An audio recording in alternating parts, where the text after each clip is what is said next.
Uzun bir aradan sonra yeni bir videoyla karşınızdayım arkadaşlar. Geçtiğimiz dönem benim için çok yoğun bir dönemdi. Açıkçası akvaryumlara ve videoya çok böyle fazla vakit ayıramadım. Gerçekten çok koşturmacalı bir dönemdi. Bir de üstüne bayram oldu falan filan. Kusura bakmayın geciktirdiğim için videoyu. Bugün sizlerle uzun zamandan beri bakmak istediğim, hayalini kurduğum aksolotlar için akvaryumlarımda bir yer açacağım. Bilmeyenler için benim burada üçlü bir akvaryum setim var. Burada bir tane 100 litrelik büyük bir ana tankım var. Bir de evimin holünde girişinde 30 litrelik bir uzun kollu karides akvaryumu var. Normalde aslında aksolotlar soğuk suyu sevdiği için yani yaz mevsimi açıkçası çok ideal bir dönem değil benim için ama sürekli erteliyordum bu durumu. Dedim artık zamanı geldi, bir an önce başlayalım artık. Şu an kafamdaki plan şu arkadaşlar. Benim içerideki uzun kollu karides akvaryumundaki karidesleri alacağım. Aksolot akvaryumu için o tankı düşündüm. Çünkü orası gölgede ve evdeki serinlik orada yoğun olduğu için su çok fazla ısınmıyor yaz döneminde. Çok fazla ışık almadığı için aksolotlar da çok fazla strese girmeyecektir. O yüzden benim için en makul olan o akvaryumdu. O yüzden aksolotlar için o akvaryumu arayacağız. Bu bir. İkincisi de o canlıları oradan almışken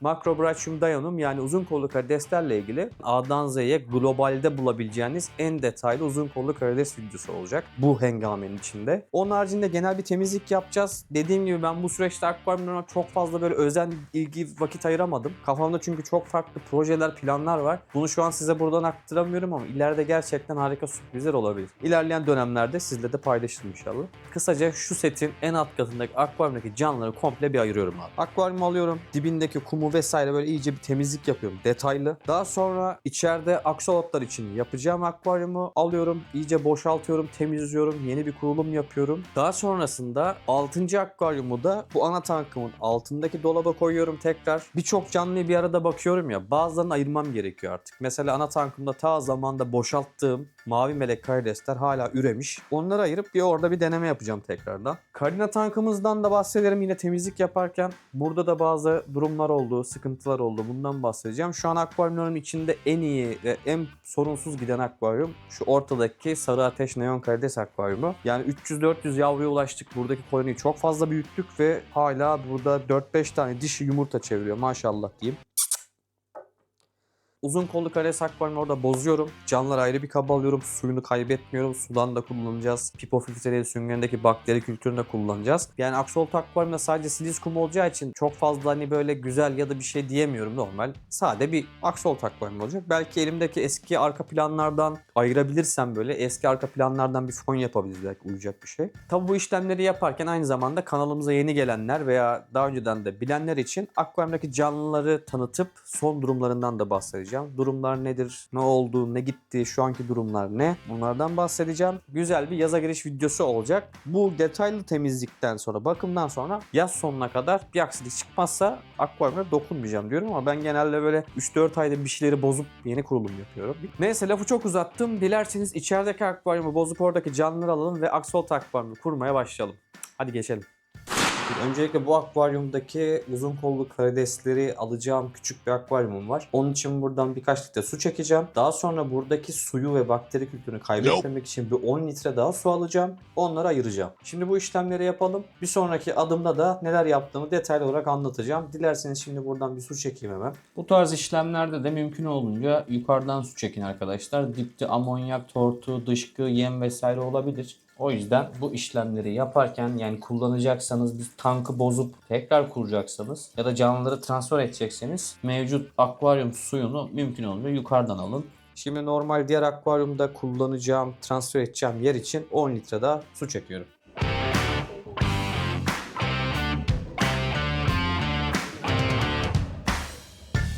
Bu akvaryumdan ortalama olarak 15 litre kadar su çektim. Canlılara geçmeden öncelikle şuradaki bitkiler, moslar, işte saklanma alanları vesaire buraya komple boşaltacağım. Daha sonra yetişkin karidesleri ayrı alacağım, yavru karidesleri ayrı alacağım. Şimdi öncelikle saklanma alanları ve bitkileri çok fazla böyle akvaryumu dağıtmadan, bulandırmadan almaya başlıyorum.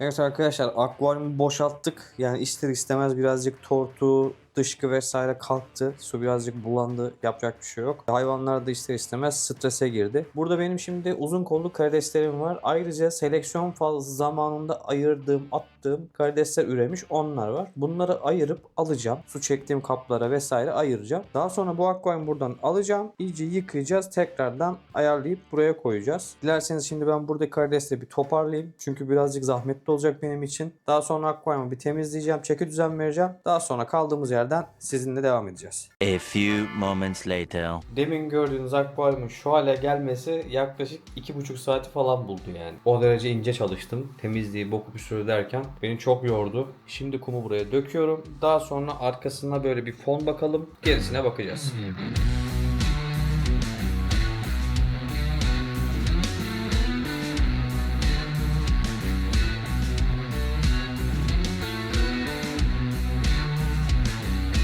Bu akvaryuma uyabilecek 2 tane arka plan bulabildim. Birincisi buydu. İkincisi de buydu. Bu arka plan aslında kumla uydu ama aksolotlarla çok da uyumlu değil. Hani mavi, silis vesaire. Hani denizi çağrıştırıyor, maviyi çağrıştırıyor. Eşim de çok beğenmedi. O yüzden bunu kullanmayacağım. Eşim ve bana en makul gelen arka plan olan bunu kullanacağım. Böyle nilüferler, işte Van Gogh tarzı gökyüzü, bulutlar vesaire. Yani bu daha güzel uydu sanki. A few moments later. Şimdi arkadaşlar aksolot akvaryumu tamamladım. Zaten hani dekor mekor olmaması gerekiyor. Detayları anlatırım ilerleyen aşamalarda. Silis kumumuz var mevcut. Aşağıda arka planı döndük. Şimdi ben buna su basacağım. Su bastıktan sonra da filtrasyon vesaire onlardan bahsedeceğim. Şimdi buna su basmaya başlıyorum.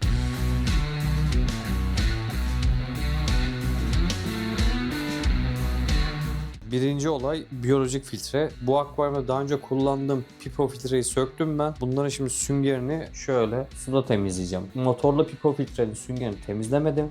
Direkt daha önce aldığım akvaryumun suyunun içindeydi. Bakın gördüğünüz gibi zaten böyle kir gibi, posa gibi bulanık bir şeyler çıkıyor. Önce bu süngerleri bu akvaryumun içinde yıkıyorum. Amacım azot döngüsü ve bakteri kültürünü bir an önce oluşturmak. Mevcut kurulumu bozup yeni bir sistem kurmak isteyenler bunu yapabilir. Bence en sağlıklı böyle gidiyor yani. Tamam, süngerleri de yıkadık. Şimdi pipo filtreyi kuruyorum hemen.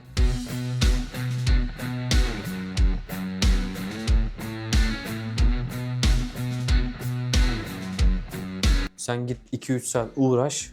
Gel burada kurbağa akvaryumuna benzesin. Bokkodere'ye benzesin.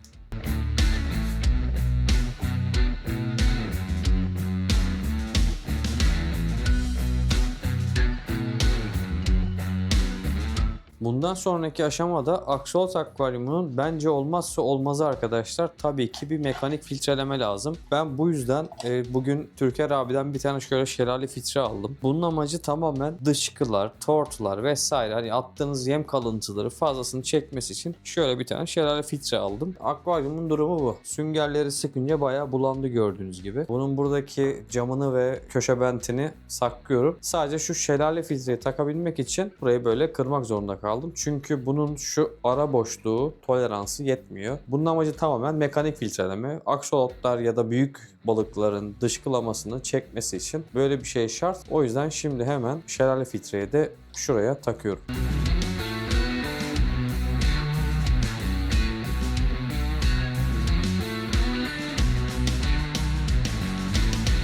Bunu Temu'dan almıştım zamanında. Hemen şu iki filtrenin arasına şöyle bir koyayım. Tabii bunların modu, yeri vesaire ilerleyen dönemlerde değişebilir.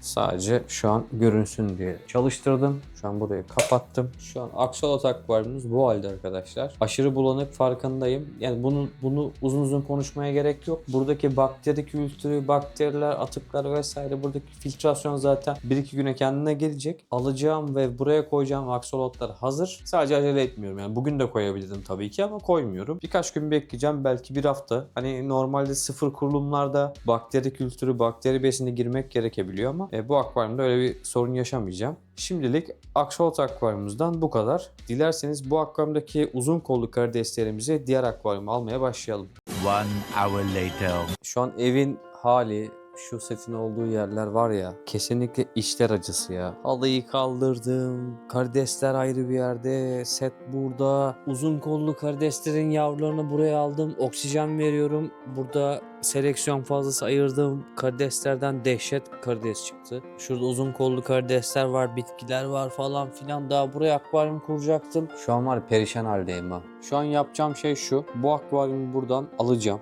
Boşaltmam lazım. Boklu dere gibi yani. Buradan baya bir katil salyangoz ayıkladım. Birkaç tane daha kalmış. Daha sonra bunları temizlemem lazım. Şimdi buradaki canlıları komple toplayıp akvaryumu boşaltıp alıyorum arkadaşlar. One day later. Ertesi günden hepinize selam dostlar. Kök, kaya ve dallardan ufak bir tasarım yapmaya çalışacağım. Bundaki amacım da böyle bitkileri bir yere toplayıp akvaryumda şöyle bir bütünlük sağlamak istiyorum. Çünkü bitkiler zaten uzun zamandan beri koy vermiştim biliyorsunuz. O yüzden böyle bir tasarım yapıp bitkileri en azından şöyle bir tarafa toplayayım. Şu yukarıda görmüş olduğunuz vantuzlarda bir sürü Bucephalandra var. Uzun zamandan beri onları oraya koymuştum. Hani rizomlar patlasın diye. Onlar da böyle ufak tefek yaprak açmaya başladılar ama sadece kafamı kurcalayan şu var. Şimdi ben bu tasarımı yaptıktan sonra bu akvaryumda mı kullanacağım yoksa içeri kurduğum diğer akvaryumda mı kullanacağım?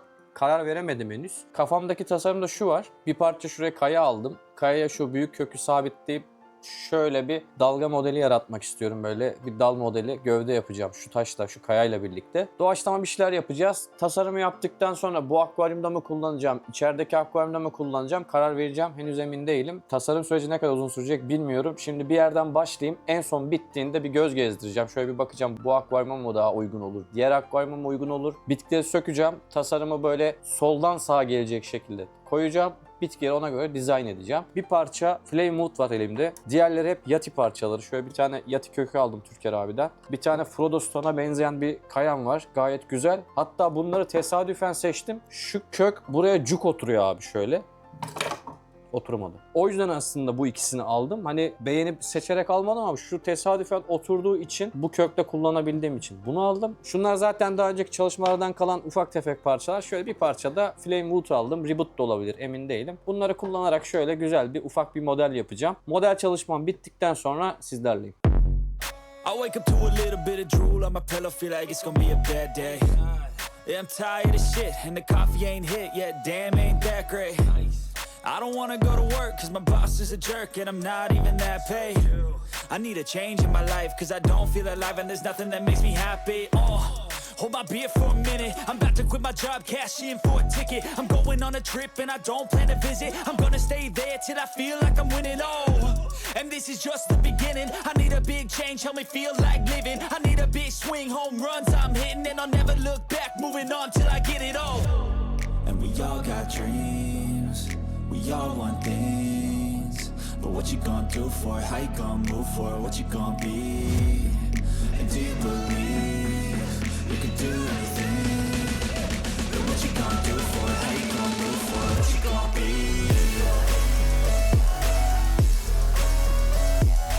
A few moments later. Yaklaşık 2 saatin sonunda şöyle minimal bir tasarım yaptım arkadaşlar. Gövdeler, kökler, ağaçlar falan böyle kayadan patlayıp çıkmış gibi görsel elde etmeye çalıştım. Şu an biraz boş duruyor ama bitkilendirince daha güzel duracak. Bir de bunun ucunu böyle küt bıraktım çünkü bu akvaryuma koyunca aynı bu şekilde kuma girecek ucu. Ucuna böyle çok detay eklemedim boğmamak için. Şimdi bu tasarımı bitkilendirmek için elimde bulunan şurada vantuzlardaki Bucephalandra'ları alacağım.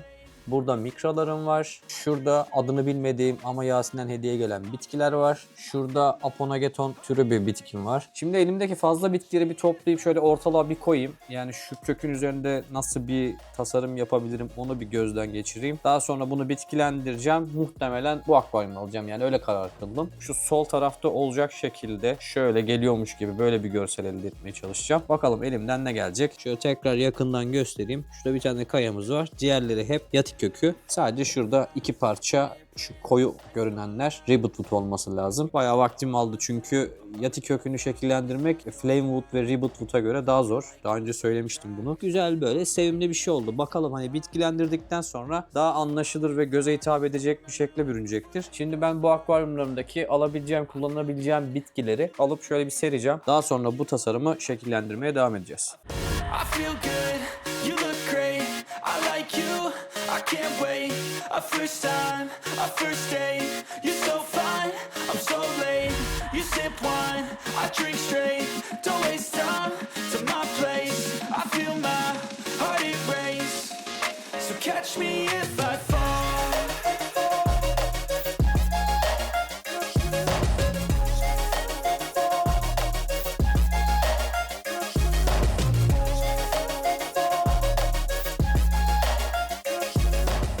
A few moments later. Şu an bu köklü tasarımda kullanacağım bitkiler bu kapta. Burada mos, kriptokorin ve bol bol busefilan da var arkadaşlar. Bunları elimden geldiğince buradaki arkadaşa sabitleyip güzelce süsleyeceğiz. Bu işleme başlamadan önce şöyle bir tepsi aldım. Altına böyle kağıt havlu serdim. Islattım hafiften nemli kalması için. Bitkilerin kurumaması için böyle bir şey yapıyorum ben. Bir de bu tasarımı sudan geçirdim. Üstünde böyle tozlar, talaşlar bir şey varsa akıp gitsin diye ıslattım. Birazcık rengi koyulaştı, güzel oldu. Şuradaki bitkileri şuraya bir tek tek şarjör gibi dizeyim, mermileri. Daha sonra ufak tefek böyle süslemeye başlayacağım. Eğer bu bitkiler yetersiz gelirse yeni kurduğum tankta Window Fern var. Onu alabilirim. Bir üst kattaki akvaryumda bol bol mikra var. Arkada püsküllü arkadaşlar var. Onlardan alabilirim. Buradaki tankta yine baktım ama hani buradaki busefilandalar gayet güzel gelişim gösteriyorlar. Burada herhangi bir kopma, dökülme bir şey yok. O yüzden buraya dokunmayacağım. Eldekilerle bakalım ne çıkartacağız, göreceğiz. Ben de vallahi spontane bir şey yapacağım için sabırsızlanıyorum.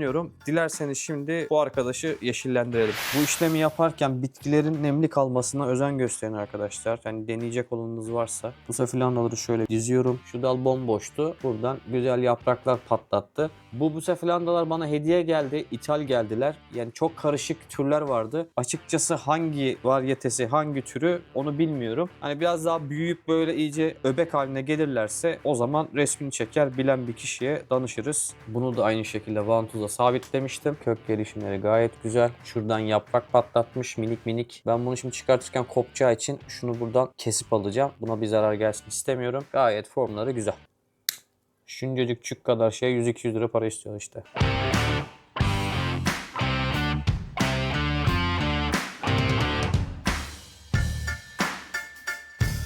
Son olarak da size şunu göstereceğim arkadaşlar. Şu rizom bomboştu. Hiçbir şey yoktu. Böyle dal gibiydi. Yeni yapraklar patlattı. Bunu istersem parçalayıp da kullanabilirim. İstersem böyle bütün halde bir şey sarıyormuş gibi de kullanabilirim. Bu bayağı işime yarayacak. Hatta burada iki farklı rizom var. Bunu buradan mesela böldük diyelim. Bakın bunda hiçbir şey yok şu an. Görüyor musunuz? Sadece böyle kılcal kökler var, sürgünler var. Mesela bu 2 hafta sonra, 10 gün sonra falan yine böyle yaprak atıp büyümeye devam edecek. Aynı şunun gibi olacak. Bakın ucundan mor mor sürgün verip yaprak patlatıyor. Şimdi şunları şöyle bir ıslayayım ki kurumasınlar. Çok önemli dediğim gibi. Bir de şurada uzun moslar var. Bunlar stringy moss galiba yanlış hatırlamıyorsam. Bunları da uzun zamandan beri kullanmak için bekliyordum. Oh, şimdi bana kolay gelsin. Size de iyi seyirler. Tabii siz buralara 100x, 200x izleyeceksiniz sıkılmamak adına. Karım da orada beni izliyor, bekliyor. Sağ olsun. Size iyi seyirler. Ben başlıyorum.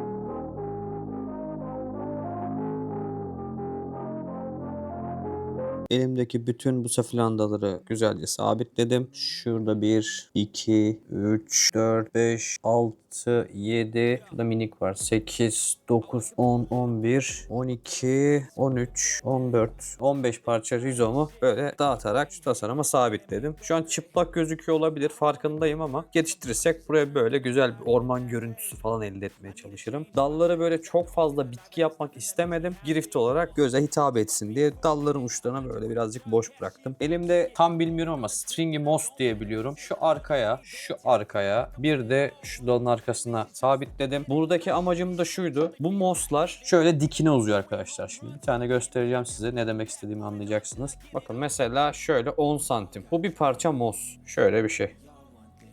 Görüyorsunuz. Bunlar saç gibi uzuyor. Uzunlamasına büyüyen bir moss türü. İleride uzatırsam şu arkadan böyle perde gibi yukarıya saç gibi çıkar diye bir arka background yaratırız diye umdum. O yüzden arkalara yapıştırdım bu mossları. Bakalım yani kafamdaki gibi bir şey olsa zaten dehşet bir şey olur. Bu okey. Bitkileri daha fazla kurutmadan ayarladığım şu bölgeye koyacağım. Daha sonra bir bakacağım yerine arkaya tam sıfırlamayacağım ki hem bitkiler ışığı rahat alabilsin hem de canlılar gezebilsin diye. Daha sonra şu köklerinden çıkarttığım uzun yapraklı bitkileri de tasarımın arkasına koyup şöyle bir yaprakları suyun üstüne verip üstünde bir hava yaratmayı düşünüyorum. Şimdi daha fazla zaman kaybetmeden şu arkadaşı hemen şuraya alıyorum.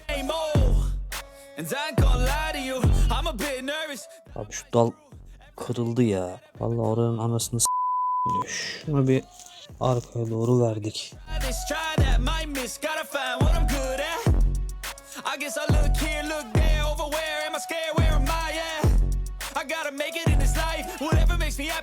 Evet, şimdi birazcık da göze hitap eder oldu. Ama daha toparlayacağım tabii burayı. Yasin'cim şu bitkinin adını biliyorsan bana videonun altına yazarsan çok makbul olur kardeşim. Şu bitkiyi de Böyle arkaya doğru versek nasıl olur?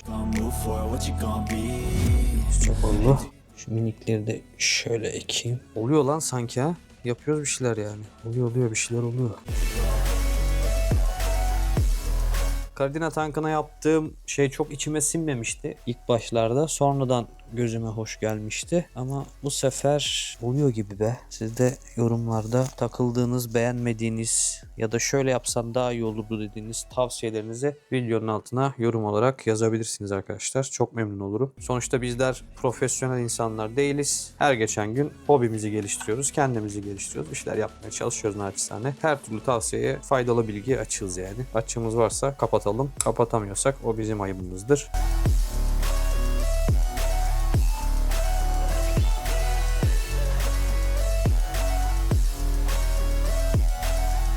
Şimdi su azıcık kendine gelsin. Ben de azıcık dinleneyim. Kameramı da şarja takayım. Kısa bir cuvara molası. Days later.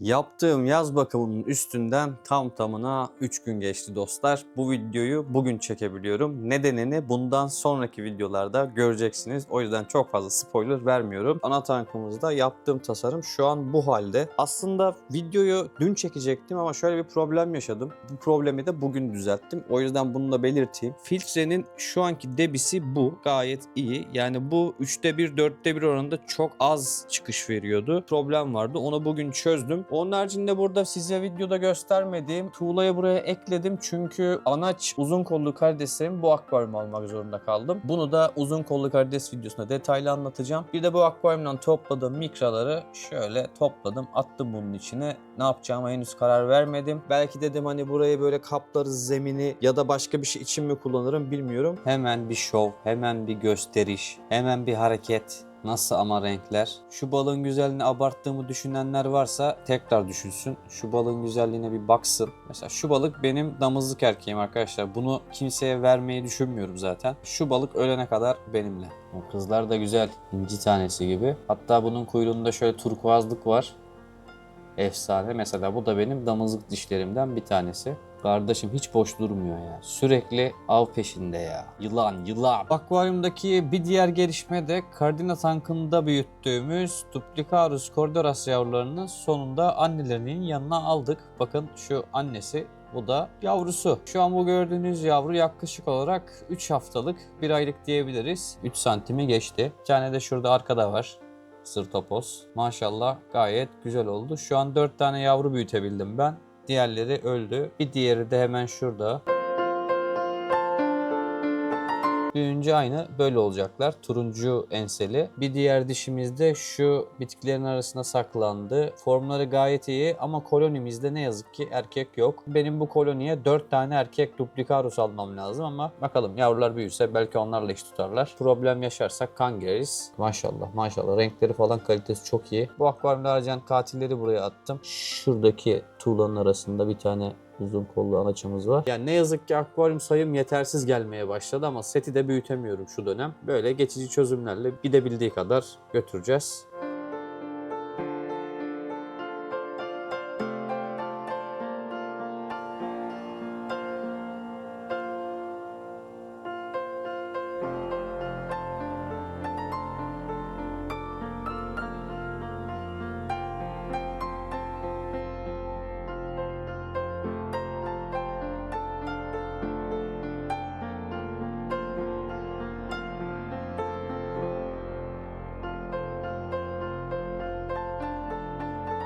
Bu akvaryumda şimdilik durumlar bu şekilde. Gelin diğer akvaryuma bakalım. Bu da akvaryum setimin en alt katındaki akvaryum arkadaşlar. Burası bayağı vasat haldeydi biliyorsunuz. Bu akvaryumda şu an uzun kollu karideslerin genç bireylerini ağırlıyoruz dostlar. Anaçlarla birlikte bayağı sıkıntı yaşadılar. Yavruların birçoğunu yediler diye düşünüyorum. Çünkü uzun kollu karides dişilerimde bayağı yumurta vardı ama şu an elimdeki popülasyon yani genç birey sayısı bayağı az. Muhtemelen yediler, avladılar diye düşünüyorum. Şu an bunlar yetişkinlere göre birazcık daha uysallar. Yani ışıktan çok fazla kaçmıyorlar ama damızlık olanlar bayağı kaçıyordu. Burada takılıyorlar. Henüz sayılarını bilmiyorum ama 20'ye yakın genç uzun kollu karides yavrumuz var burada. Bir de burada 2 tane dişimiz var. Onlar da yumurtalı diye buraya koydum. Şu an tuğlanın içinde muhtemelen onlar. O anaçların da yumurtası düştükten sonra yani yumurtalar çıktıktan sonra onları da diğer akvaryuma alacağım. Büyük akvaryuma bakın. Hatta dişimizin bir tanesi bizi dikizliyor. Duydu herhalde. Bunların karınları doluydu. Bu yumurtalar çıksın. Onları da büyük akvaryuma alacağım. Çünkü bu akvaryumdaki hacim yani onlar için yeterli değil. İlerleyen zamanlarda seti büyütür, yer açarsak farklı planlarım var. Bakalım bu akvaryumu ne zaman bozacağız, ne kadar götürecek bizi. Bu akvaryumdan da anlatacaklarım şimdilik bu kadar. Dilerseniz şimdi diğer akvaryuma geçelim. Şu an aktif olan akvaryumlarımdaki en verimli akvaryum ve canlılar burada arkadaşlar. Bunlar benim sarı ateş neon karideslerim. Gördüğünüz gibi bugün cayır cayır kabuk değiştirmişler. Bilmeyenler için söyleyeyim, bu iyiye işaret. Yani karideslerimiz sağlıklı bir şekilde büyümüş, kabuk değiştirmiş. Yine bilmeyenler için şöyle tarif edeyim. Karidesler kabuk değiştirince büyüyorlar arkadaşlar. Yani sağlıklı büyüdüklerini gösteriyor bu kabuk değişimi. Eğer yeni karides bakan biriyseniz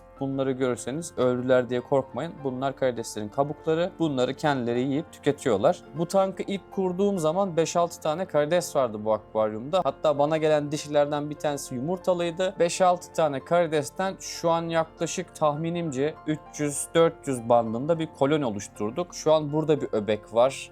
Arkalarda bir öbek var. Pipofiltrenin orada var. Hepsi gözükmüyor ama yem attığım zaman bir 200 tane ben burada ortalama gördüm. Hatta ufak ufak yavrular da var. İşte ne bileyim mangrove kökünde görüyorsunuz. Şurada zeminde minik minikler var. İlerleyen zamanlarda bunlar da buraya sığmazsa bunlara daha büyük bir akvaryum yapabilirim. Şu an kolonideki birey sayısını arttırmaya çalışıyorum. Renk kaliteleri çok güzel. Kabuk değiştirdiklerinde renk kaliteleri daha çok ortaya çıkıyor. O yüzden hemen böyle ıslah yapayım, rengini beğenmedim, ayırayım diye bir şey yapmıyorum. Geçenlerde sadece bir tane yetişkin erkek gördüm. Rengini beğenmedim. Onu aldım. Onun dışında böyle seleksiyon yapmadım. Renk kaliteleri gayet güzel. Şöyle arkaya doğru, pipo filtrenin oraya doğru bayağı kalabalık. Ne kadar net görebiliyorsunuz bilmiyorum ama bayağı koloniyi büyüttük yani. Bitkilerimiz yavaş ve sağlıklı bir şekilde büyüyor. Kolonimiz hızlı ve güzel bir şekilde büyüyor. Maşallah diyelim. Bu akvaryumda da her şey yolunda. Dilerseniz diğer akvaryuma geçelim. Setimizin en üst katındaki akvaryum Cardina karides akvaryumuydu biliyorsunuz.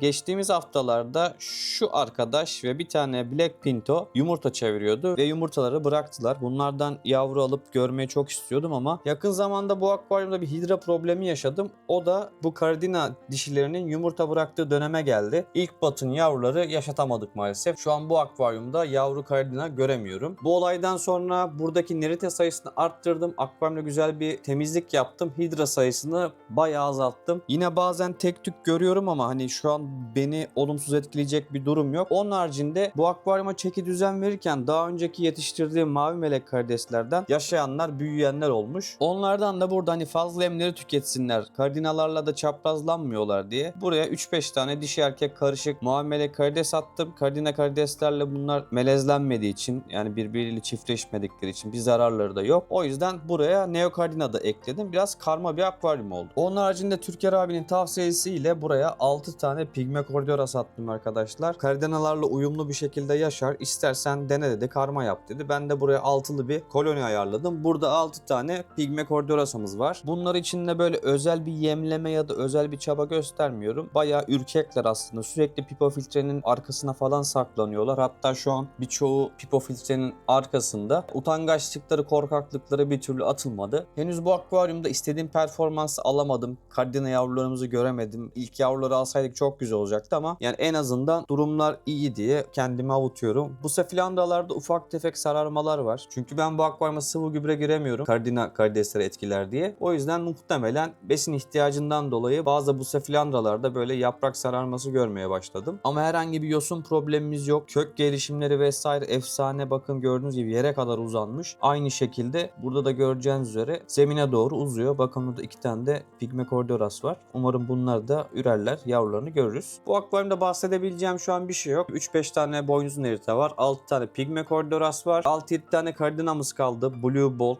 Panda ve Black Pinto. Bir de mavi melek karides ekledim 3-5 tane dediğim gibi. Onun haricinde bakalım bundan sonraki süreçte ne gösterecek. Bu kardina tankında soğutucu kullanmaya devam ediyorum. Havalar ısındı malum. 23 derece bandını çekmeye çalışıyorum ama şu an ortalama su sıcaklığı 25'e çıkmış. Yani soğutucuyu düşürsem de suyu bir şekilde soğutamıyor. Anlamadım. Mesela sizinle birlikte tekrar düşüreyim. 2 derece düşüreceğiz. Ben bunu 19 yapacağım şimdi. Şu an burada 21.1 yazıyor ama buradaki derece şu an 20 yani 25'e yakın gösteriyor. Bu benim için istenmeyen bir sıcaklık. Ben bu kardinalara 23 derecede bakıyorum çünkü. Şu an su değerleri de ortalama 160-170 ppm'de. 190'a yaklaşınca hemen su değişimi yapıyorum. Periyotlar halinde su değişimi yapmıyorum açıkçası. Onun dışında karideslerin kabuk değişimlerinde vesaire problem yaşamıyorum. Gayet sağlıklılar gördüğünüz gibi. Orada takılıyorlar. Bakalım bundan sonraki süreçte kardina akvaryumunda bizi neler bekliyor. Axolotl akvaryumunun kuralı bayağı oldu. Bu akvaryuma Hansel'i koydum. Hansel bilmeyenler için bizim yapışık ikiz Green Cobra Endler balığımız. Bu akvaryumda çok fazla anlatabileceğim bir şey yok. Bakteri döngüsü oturdu diye düşünüyorum. Az yemleme yapıyorum ama bakın yine de burada ufak tefek köpürmeler olmuş. Bu akvaryumda bugün %30 civarı bir su değişimi yaptım. Şelale filtremiz çalışıyor. Pipa filtremiz çalışıyor. Şelale filtrenin su çıkışı bayağı debili geliyor. Çünkü sonuna kadar açtım. O yüzden yerde bir krater oluşturmuş. Hiç önemli değil. Burada sadece Hansel var. Seleksiyon fazla ayırdığım sarı ateş neon karidesim var. Bir de şurada şeffafa yakın bir karides var. 2 tane karides. Yani seleksiyon fazlarını buraya atıyorum. Belki aksolotlara da canlı yem olurlar diye. Şu an bu akvaryum aksolotlar için hazır. Aksolotları bekliyoruz. En kısa sürede de onları alıp onlarla ilgili detaylı bir videoda çekeceğim. Bu akvaryumu da gördüğümüze göre gelin şimdi hep birlikte kapanışı yapalım. Öncelikle YouTube'a bu kadar geç video attığım için kusura bakmayın dostlar. Bu gecikmenin birkaç tane sebebi var. Birincisi benim iş hayatım, sosyal hayatım. Çok fazla vakit ayıramadım. İkincisi bu videodan sonra göreceğiniz videolar için belirli bir süre çekim yapmam lazımdı. O yüzden. Üçüncüsü de araya bayram vesaire girdi dediğim gibi. Hani biz de sonuçta YouTuber değiliz. Buradan bir gelir elde etmiyoruz. Hobi amaçlı yapıyoruz. Sık video atamadım ama bu bayram sonrasında bol bol video gelecek. Merak etmeyin. Şimdilik size bahsedeceğim şeyler bu kadar dostlar. Anlatmayı unuttuğum veya sizin merak ettiğiniz bir konu olursa lütfen yorumlar kısmına yazmayı unutmayın. Videoyu buraya kadar izlediyseniz videoyu beğenmeyi ve henüz kanalıma abone değilseniz hemen şuradaki abone ol butonuna basarak kanala abone olabilir ve bu kardeşinizi destekleyebilirsiniz. Bir sonraki videoda görüşmek üzere. Hoşça kalın.